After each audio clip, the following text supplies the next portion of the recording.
ওভুলেশনের দিনই কি বেবি নেওয়ার জন্য ইম্পর্টেন্ট? তা কিন্তু না। সেই জন্য আমাদের জানতে হবে ফার্টাইল উইন্ডো কি। ফার্টাইল উইন্ডো হচ্ছে সেই সময়সীমা যে সময়ের মধ্যে চেষ্টা করলে বাচ্চা কনসিভ করার সম্ভাবনা অনেকখানি বেড়ে যায়। কেন শুধুমাত্র ওভুলেশনের দিন আমরা কনসিডার করছি না? কারণ হচ্ছে স্পার্ম মায়ের শরীরে প্রবেশের পর বেঁচে থাকে 3 থেকে 5 দিন, কিন্তু ডিম ওভুলেশনের পর বেঁচে থাকে শুধুমাত্র 12 থেকে 24 ঘন্টা।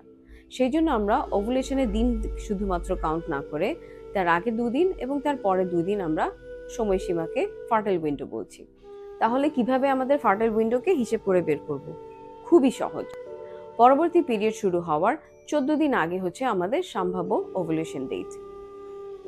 যদি আমাদের পিরিয়ড সাইকেল 28 দিনের হয়, তবে আমাদের সম্ভাব্য ওভুলেশনের ডেট হবে 1, 2, 3, 4, 5, 6, 7, 8, 9, 10, 11, 12, 13, 14, 14তম দিনে।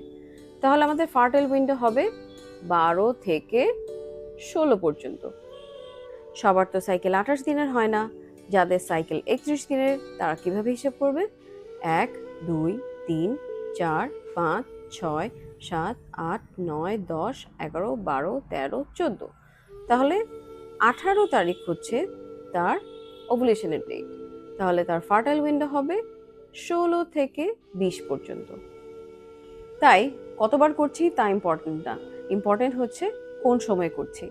আমার পরবর্তী ভিডিওতে দেখাবো কোন কোন আসন করলে কনসিভ করার সম্ভাবনা বেড়ে যায়।